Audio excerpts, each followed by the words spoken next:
Hai, welcome back to Vlog Easy Learning with Cici Manurung. Nah, pada video kali ini kita punya materi baru yang akan kita bahas lebih lanjut dan lebih menyenangkan. Dan materi kita pada pertemuan kali ini adalah jeng jeng jeng jeng jeng. Nah guys, sebelum kita masuk ke materi kita tentang masalah ekonomi, Miss mau bertanya dong sama kalian. Kalian pernah nggak sih atau pernah nggak berhadapan dengan yang namanya masalah? Mungkin 99,9% dari kalian bakal menjawab, pernah Miss. Ya pasti pernah lah Miss, namanya juga manusia yang hidup. Nah, sama seperti kalian yang punya masalah, ekonomi juga punya masalah yang disebut dengan masalah ekonomi. Nah, lalu, Miss, masalah ekonomi itu apa sih? Nah, masalah ekonomi itu adalah masalah yang timbul karena adanya kegiatan yang ada di dalam perekonomian.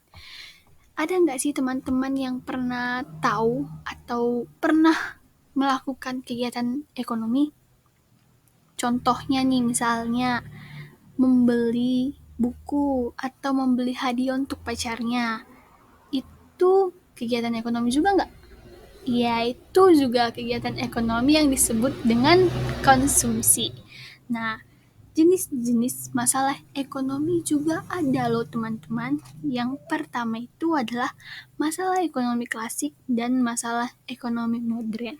Untuk itu, kita akan bahas dan kupas satu persatu sampai tuntas tentang masalah ekonomi klasik dan ekonomi modern. Oke, masalah yang pertama kali kita bahas itu adalah masalah ekonomi klasik. Lalu, apa sih Miss masalah ekonomi klasik ini? Teman-teman, masalah ekonomi klasik ini adalah masalah yang sifatnya sederhana atau tidak terlalu kompleks. Dan masalah ekonomi klasik memiliki 3 golongan, yaitu produsen, distributor, dan konsumen. Masalah produsen atau yang sering kita sebut juga masalah produksi adalah masalah bagaimana seorang produsen bisa memikirkan apa yang dibutuhkan, barang dan jasa apa yang dibutuhkan oleh masyarakat, sehingga barang tersebut atau jasa tersebut yang diciptakan bisa memenuhi kebutuhan masyarakat dan bisa memuaskan masyarakat tersebut. Nah, yang selanjutnya itu adalah masalah distribusi. Setelah kita memproduksi barang kita, menentukan barang apa yang sesuai dengan keinginan masyarakat, yang selanjutnya itu adalah bagian distribusi.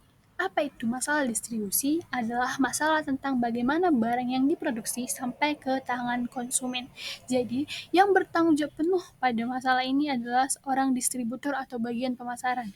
Seorang distributor ini harus memastikan bahwa barang yang diproduksi produsen bisa sampai ke tangan masyarakat dengan selamat dan dapat dicari oleh masyarakat dengan mudah.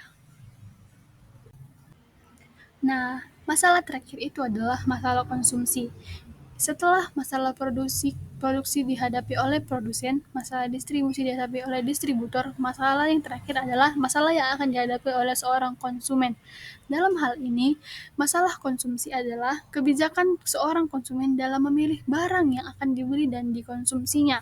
Seorang konsumen sebelum membeli harus menentukan dulu seberapa dia perlu barang tersebut agar barang tersebut berguna sesuai dengan kegunaannya dan juga tidak menyebabkan kelangkaan. Seorang konsumen harus bisa memilih dan memilah-milah barang yang dia perlukan agar tidak mengalami kelangkaan.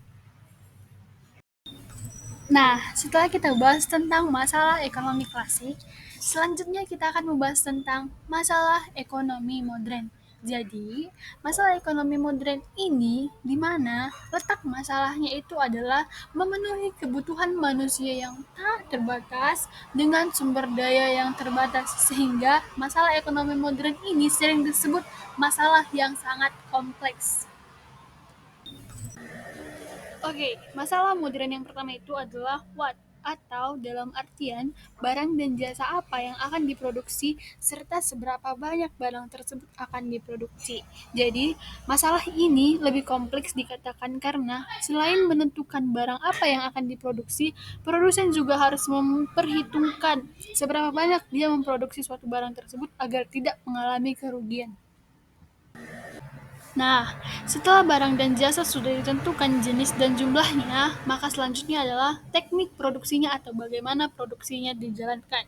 Dengan sumber daya yang ada, produsen harus bisa menentukan teknik produksi yang paling efisien untuk mereka. Berapa banyak jumlah karyawan, teknik apa yang digunakan, serta harus bisa menentukan apakah memproduksi dengan tenaga manusia atau dengan bantuan mesin saja.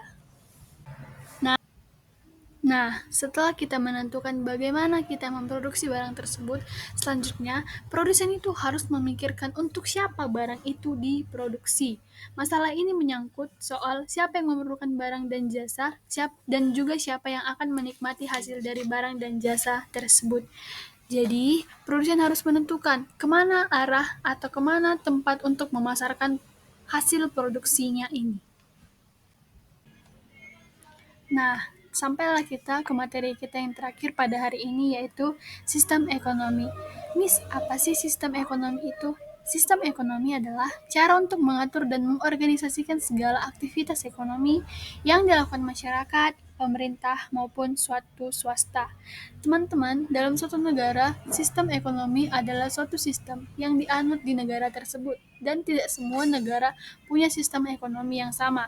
Namun, sistem ekonomi ini harus diikuti oleh semua kalangan yang ada di negara tersebut. Nah, yang pertama itu adalah sistem ekonomi tradisional. Sistem ekonomi tradisional adalah sistem di mana organisasi kehidupan ekonominya itu dijalankan menurut kebiasaan tradisi yang ada sejak lama atau sudah secara turun-temurun dengan hanya mengandalkan faktor produksi apa yang ada. Jadi, contoh dari sistem ekonomi tradisional ini yang sering kita dengar itu adalah sistem barter atau menukarkan barang yang kita punya dengan barang yang kita inginkan. Tidak perlu membayar, hanya perlu mengandalkan faktor produksi yang ada pada kita. Nah, yang selanjutnya adalah sistem ekonomi terpusat. Sistem ekonomi terpusat, di mana sistem ekonominya pemerintah memegang peranan paling penting atau dominan dalam pengaturan kegiatan ekonomi. Dominasi dilakukan melalui pembatasan-pembatasan terhadap kegiatan yang dilakukan oleh anggota masyarakat. Negara yang menganut sistem ini contohnya adalah Rusia, RRC, atau negara Eropa Timur seperti bekas negara Uni Soviet. Nah, yang selanjutnya itu adalah sistem ekonomi liberal atau sistem pasar. Merupakan sistem ekonomi yang memberikan kebebasan kepada masyarakat untuk menjalankan kegiatan produksi, distribusi, dan konsumsi. Berbeda dengan sistem ekonomi tradisional yang hanya memenuhi kebutuhan sehari-hari, sistem ini mencari keuntungan sebanyak-banyaknya dan tugas pemerintah hanya mengawas bahkan hampir tidak memiliki peran dalam sistem ekonomi liberal. Selanjutnya adalah sistem ekonomi campuran. Ini adalah sistem dari dua gabungan ekonomi, yaitu sistem ekonomi pasar dan sistem ekonomi terpusat. Artinya, pemerintah dan rakyat sama-sama memiliki peran dalam menyelesaikan masalah perekonomian. Contoh negara yang menggunakan sistem ekonomi campuran itu adalah Brazil, Mesir, dan Prancis. Oke, teman-teman semua, telah sampailah kita kepada saat yang berbahagia, yaitu akhir dari video materi kita hari ini. Jangan lupa subscribe, like, and share video ini ya. Bye-bye, sampai ketemu lagi.